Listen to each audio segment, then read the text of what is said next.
Hello and welcome to the 33 Ways Not to Screw Up podcast. And today my guest is Saudia Davis, and Saudia is a fellow author in the series. She's also an Emmy Award-winning producer. She's an author, an entrepreneur, and a strategist with 25 years of experience in the creative sector. Saudia, you're very welcome to the show. Thank you so much, Alastair, for having me. So you're coming to me live from Chicago today, is that right? I am here in Chicago, Bridgeport, just moved into an old tavern, which was called the Moonlight Tavern. Wow. I'm calling it the Union. So I'm very excited for artists to come, hang, and create a vibe here in my home. Cool. Yeah. And I saw a bit of the place as you were walking around with the laptop, and it looks amazing. So very cool. So here today, I want to talk to you about your book. And your book is 33 Ways Not to Screw Up Creative Entrepreneurship. So I wanted to ask you a little bit about the backstory to how did the book come about first? Well, dear friend Melissa G. Wilson, also our publisher of the series, invited me in to be one of the first four authors of the series. And of course I said yes. Who says no to Melissa? You're silly if you do. But I said yes. And it was actually Melissa who presented the title as well. At the time, I was the director for the Center for Creative Entrepreneurship, which is based in Chicago at 2112, which is the largest creative incubator in the world. And when I say that, I need to put the square footage behind it. So it's 168,000 square feet, of which 20,000 square feet, 2112, the creative incubator, is based. And then I was offered to start the Center for Creative Entrepreneurship. Wow, and that sounds well, obviously huge. Really, really interesting. And so tell me then about the book itself. So what was it about the topic that you wanted to write about, or that was interesting for you? Yeah, so it's interesting because having been a serial entrepreneur, having started my first company when I was around 11 called Nature's Images by Saudia, followed by an actual business. Oh, I should tell you what it was. Nature's Images by Saudia. I used to take photos of naturescapes and put them on greeting cards. And my mother is an entrepreneur and was very successful in the businesses that she started. So I often showed up next to her at her women's business, where they have these big conferences. And so I started selling at an early age. So I give a lot of credit to my mom. And then I had another business, Pretty Painters, which I started. Pretty girls don't mind getting their hands dirty. And that was back in the 90s, right?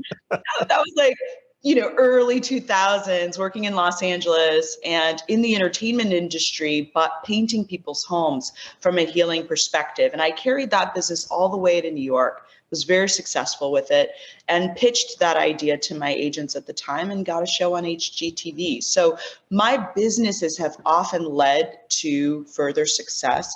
And so individuals would often ask me, Saudia, how did you do that? How did you meet that person? Like, how do you know all of these things? So when offered the opportunity to write 33 Ways Not to Screw Up Creative Entrepreneurship, I found it to be an opportunity to share insights, tips, wisdom that could answer some of those questions that I've been asked for a long time to entrepreneurs, but specifically creatives, those individuals in film, TV, music, visual arts, in the creative industries. Okay, so I know that the very first chapter is about relationships, and we were just talking briefly beforehand, and there's like we are talking about relationships, and we both know Melissa. She's the publisher of the series and a brilliant networker. So let's talk about relationships a little bit. I know you have a story to do with relationships. So your first chapter is called Relationships Are Resources. Can you tell me about that? Yeah, everything is based on relationships. Some people say time is money, timing is everything. I believe relationships are resources. And I think that there's a delicate balance between your personal relationships and your business relationships. And where do those two blend? and blur, right? So when considering the book and how to order our chapters, I was like, wow, I considered ordering the chapters in the way of which business happens. And the first thing I believe are our relationships. So I have a funny story. Yeah, recently I had, so for some that know me, know that I'm a bit of a watch expert. It's not something that I plan, but I'm definitely well, I'd even say well respected, but definitely known for knowing watches, specifically the brand Rolex and every other brand, in order to know the difference between the greatest, right? So having opened one of the first brick and mortar Rolex boutiques in the US at the time in 2011, I was steeped in information and I can hear the difference of a real one and one that's not. And so individuals right now around the world, you can't find steel Rolexes. They're hard to buy right now. Nobody knows why. So a buddy of mine, individuals will often call me and say, hey, you know, so-and-so's looking for a watch. So let's just make the story a little shorter. A couple of years ago, pre-pandemic, was introduced to this individual. We'll leave his name out, but let's just say Gary, for sake of the conversation.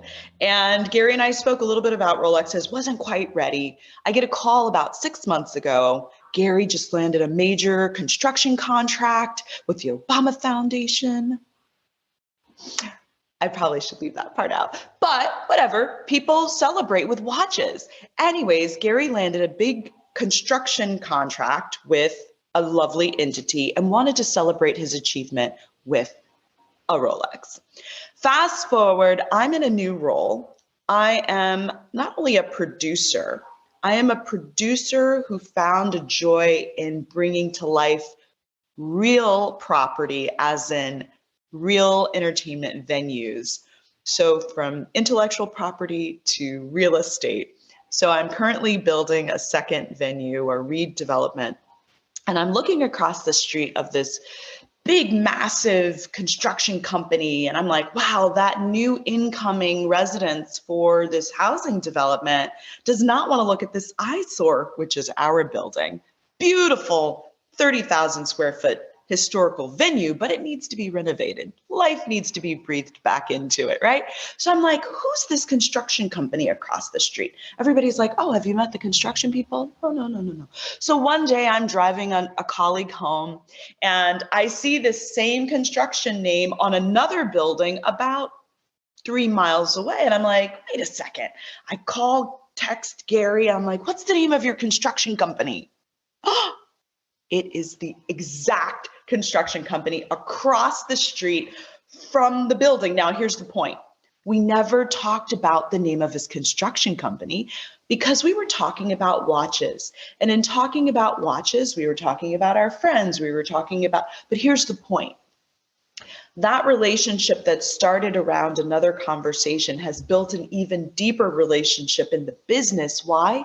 Because 2 weeks ago, I needed images for our roof. So that construction team, I could make a phone call and say, hey, can you get one of your guys or one of your GCs to take a photo from the middle of your building to capture our roof deck because we're applying for funds to build an outside oasis? And he was like, boom, what do you need? Got those photos in less than 10 minutes, right? So how is it that relationships become resources? It's not planned. I don't advise individuals to go into each relationship with an outcome in mind.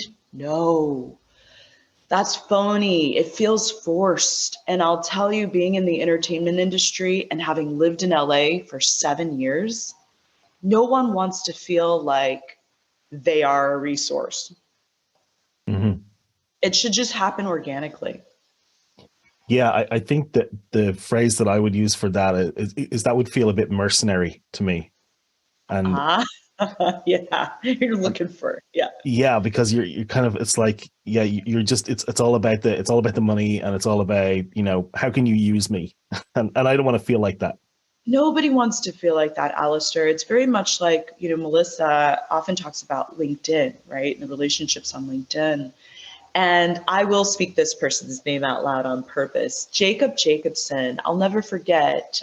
He has a wide network of venture capitalists. He is himself a VC.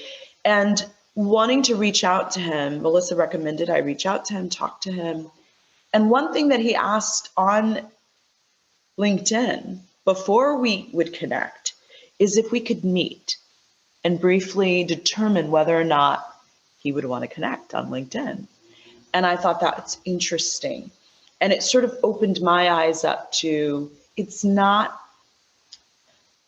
about like collecting phone numbers or collecting business cards or collecting the numbers, right, of how many people you know on any of these social media platforms.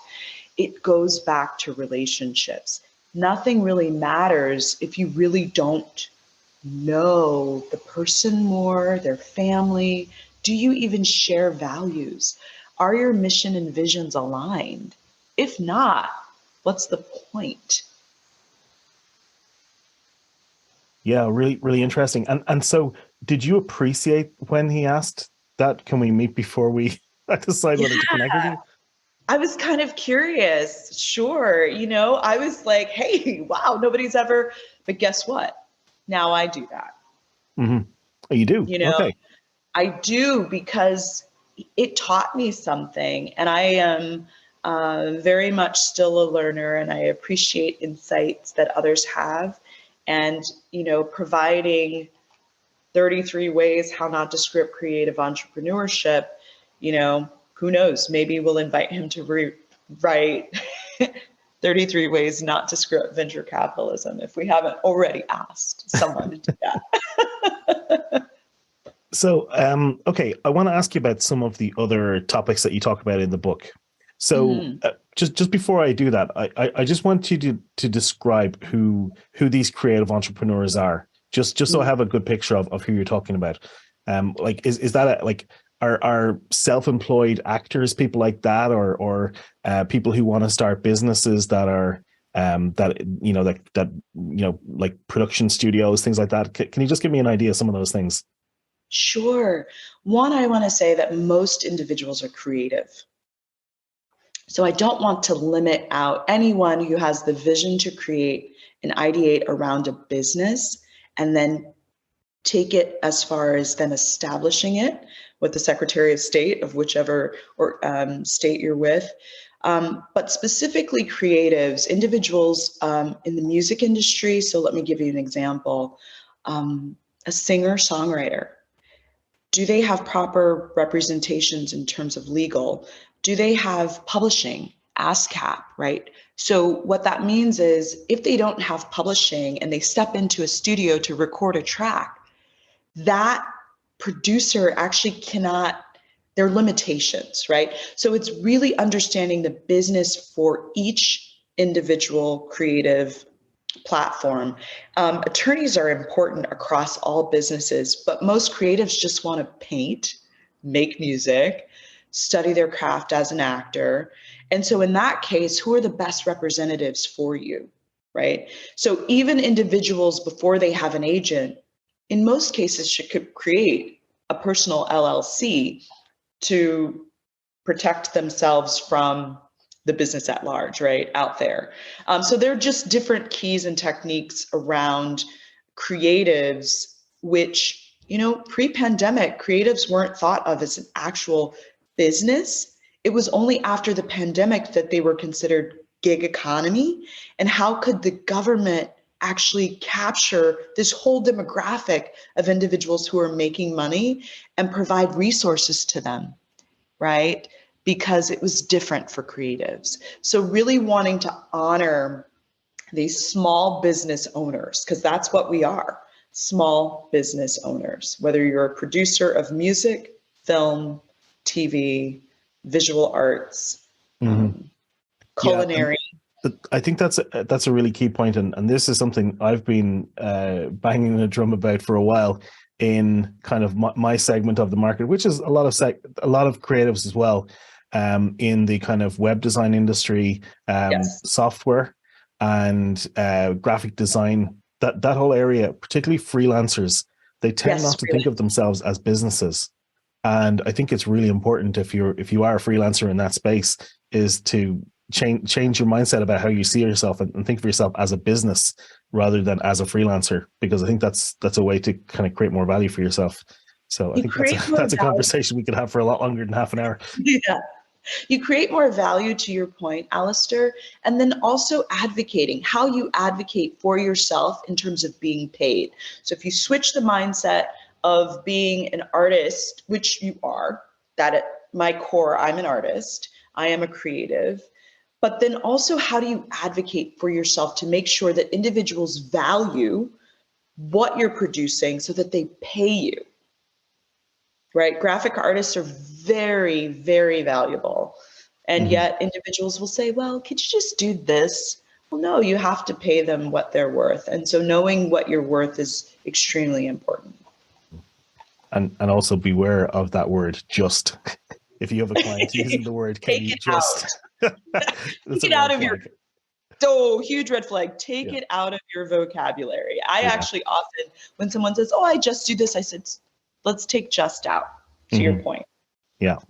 Okay. So I'm really interested in loads of different things that I hear in this book, and I literally could talk to you for hours about it.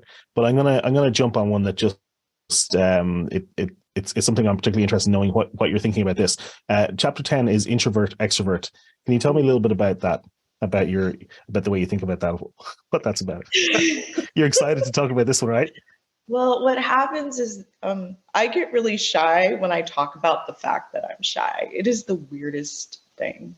So I'm an introvert and nobody believes me because I have learned how to be an extrovert in order to be successful in the businesses that I am in. And I purposely put that in the book. Again, each chapter is sort of on a roadmap through my journey of success up to certain points, and so I felt it was important to acknowledge those individuals who have a quiet voice, who are quiet in their home time, in their family life, but who show up very large in person, outwardly, in public. Um, when I was in the fourth grade, my mother put me in theater classes at Marin Theater Company in order to sort of pull me out of my shell, and it worked. You'll find that a lot of actors they'll say, that they are really shy or that they're introverted, but they are masterful on camera or giving large speeches for large groups of people. So I wanted to acknowledge that and share some tools with individuals who share that space. Oh yeah, and I'm right there with you, because people don't realize a lot because they see that, like, this is my fourth podcast, but I'm actually an introvert too. I'm not very shy, I have to say, but I'm 100% an introvert because I like to hide away and be on my own. If I have an excuse not to go somewhere and meet with people, I'll take that excuse. So, but yeah, I also learned that at a young age. I read a book about how to make small talk. That's what it took for me to figure out how to talk to people and kind of get a bit more extroverted. But it was very much a learned behavior rather than natural for me too. Yeah. Speaking of which, I would like to bring up Mentors Matter. I think it's is it chapter 8? Chapter 8. Yeah. One thing that came out of the pandemic is we had a lot of students, high school, let's just say our juniors through seniors, high school, and then put the same juniors through seniors in college, who were not interacting with people. And I was fortunate to go back to my high school in San Francisco at Convent of the Sacred Heart and speak to the juniors and seniors, and found it very powerful because they're applying for college. And those who are juniors and seniors in college are applying for jobs. And one of the things that a dear friend who was at the time seeking a new employee said is that they don't seem to have the skills. coming in to meet with me, it's a weird kind of awkward people thing. And so one of the things that I'm really excited about is how mentors matter, and how even as an adult, I have at least 3 to 5 at any time. And I am specific to recommend that you get a mentor, ask for 15 minutes of someone's time, once a month, and help you, guide you through things that can save you time in your life's journey that they have found either screwed up along the way or found success in. That's really helpful. Yeah, I'm 100% on the same page with you here. I tend to call them coaches because that's the way a lot of the people I deal with are. I was started to go back through how many different types of coaches I've had in my business, and I was also talking to somebody like about the top sports people, and the top sports people in any sport, even though they're the best in the world, they still have a coach. Yes. Like Venus Williams and Williams sisters, like each of them has their own coach who helps them, even though they were number one in the world. You still have to have a coach who can help you and give you feedback that you can't see yourself because you're in that position. Or the coach, their heart rate isn't 170. They're able to stay calm and see what's going on and give you advice when they're not in the moment, and taking that out of sport, like it's the same with business, because we get really caught up, particularly when we've got expensive or difficult decisions to make. And also, Yeah. I think it doesn't have to be a coach, because you can even share these with peers if you have a peer who you can talk to, or it could be like a mastermind group or something like that. But I think having some sort of external feedback mechanism, I think, is really important. So I'm 100% with you. Mentors matter. Yeah. Mentors matter, but you bring up a coach, and this is fun to share. I'm going to go ahead and share his name publicly. It's fine. Speaking of a coach, and I think as adults, yeah, that's an even a better word, but I'm okay with mentors too. Coach Bill Cartwright is a really good friend of mine, former Bull, alma mater, University of San Francisco, USF. Really dear friend. And he said to me something. Well, he was a mentor, one of my mentors. And he said to me once, he said, Saudia, in business, have you set benchmarks? And I was like, what do you mean? And he's like, well, in basketball, when we're going off for a championship, before we can get to the championship, we have playoff games. Oh, so like in life, actually, you want to set intermittent goals, call them benchmarks, to reach before you get to the goal. I was like, oh my God, Bill, oh my God, what? Yes. So Coach Cartwright gave me that coaching, and what it did for me in business. And I think this is important for entrepreneurs, because I also have a chapter on burnout is real. Mm-hmm. And what it did for me is it gave me stop points. Right? So instead of just racing to the finish line of a particular goal without taking a break, actually set benchmarks, reassess what worked, what didn't work, then go to the next step. Mm-hmm. What worked, what didn't work, what insights came along, what extra or added values, then go to the next stop. That creates a beautiful space for you to be fully present, take moments to rest, right? And then you get to that goal, not completely like brain fried and exhausted, but refreshed and ready to tackle the next goal. Yeah. It's like a place you can consolidate yourself. Yeah. I was thinking as you were talking, it's like if you're walking up, like you're walking up this huge tall building, like a skyscraper up the stairs. It's like stopping at every fifth landing or something, or you can just stop, chill out, take a break. Yeah, that makes sense. We're coming close on time, so I just want to ask you: is there a favorite either mistake that you like to help people not make, or is there a favorite story that you want to share with us from the book? Because I know that I know a lot of the authors, they have one favorite, and this is the one I want to talk about. Is there any of those that you think is particularly important or you want to share? Yes, I will share the story that I shared about Francis Ford Coppola. I was very fortunate at a young age to meet him. I was asked by Roman Coppola. Well, I wasn't asked, I had to audition.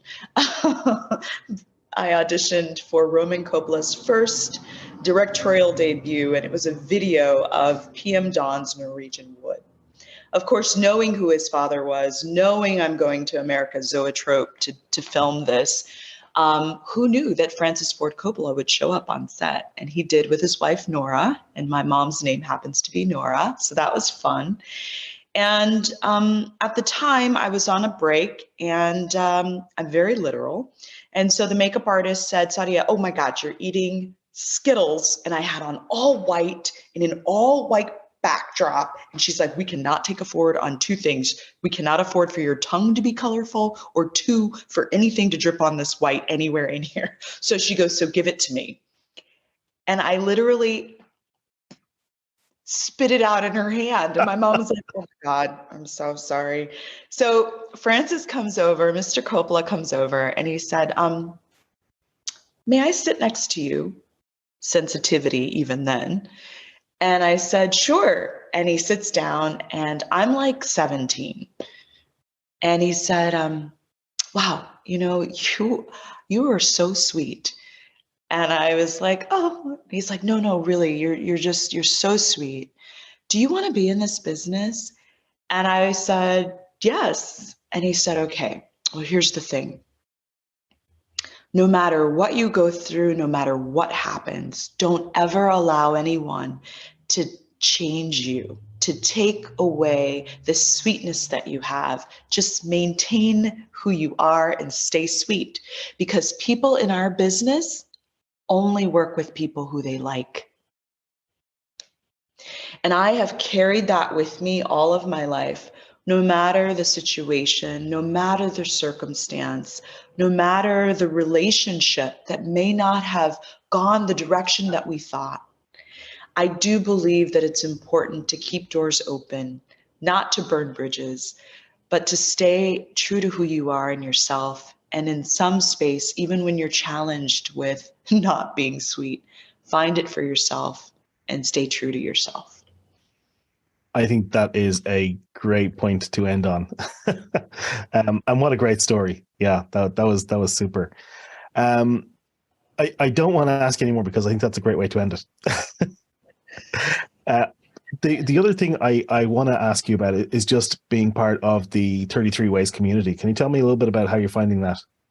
Yeah, so I love how Melissa G. Wilson curated a group of individuals, starting with 4. And then to have a long-term vision for at least 133 Ways Not to Screw Up series. But more importantly, that she has created an authorship, an author coaching, an author mentorship of inviting not just the 33 Ways authors, but all of the authors that she works with to come together and have fellowship together, share insights. It's a beautiful experience working with the other 33 Ways authors. I think the most valuable experience for me was that when we first started, I'd never written a book, but Anne Janzer had. And so she was very instrumental in helping all of us others know what to do and what not to do. And then we collectively edited each other's books. So along this path and this journey of being a new author, I had support. And I think that it's not even I know that was very intentional from Melissa's vision from the start. And I believe that it has created a very powerful series that will go beyond all of us and reach out into the world and do the good that we seek to do. That's very well said. Yeah, I'm really happy to be part. I think it's going to help all of us as authors, both being in the series, like that will directly contribute to sales, I think, because we're going to be in the series, but it's going to help us as people, because the network is fantastic. And going back to what you started this whole conversation about, it's about relationships, So I think there's so much to take from that. I have a question for you, Alastair. Where in Ireland are you? I'm in the west coast of Ireland, so I'm in a place called Strand Hill, which is a surfing village on the Atlantic coast. See, look at that. I grew up on a beach, not on a beach, but at Muir Beach on the west coast of Northern California. My family, my brother surfs and has a surfing store There you go. called Yeah. Lab. It's called Proof Lab. It's quite successful. But it's one of those things, right? Like you and I could have this conversation about growing up along the coast, west coast of two different countries, and look at those various connection points. How about that? Yeah, absolutely. I'm afraid I have to wrap it up because of time. It's been great to talk to you. I really loved all of the different topics that we covered today. I want to ask briefly, if people want to find you, where can they find you online? Yeah, I would recommend checking me out on Instagram at Saudia Davis. It's just that all together, Saudia Davis. You can also look me up on my website at Redwood Cove. It's actually our WCENT.com. I am dyslexic. I disclose that in the book. So if I turn those letters around, please forgive me. But yeah, you can just Google or me. WCENT or WCENT. And There you go. I will put those links in the show notes under wherever you listened or watched this episode. So you can find that there. Awesome. Thank you. Well, Saudia, thank you so much for being with me today. Thank you for listening or watching. You can find more episodes, the book, and the rest of the series at 33wayseries.com. Thank you.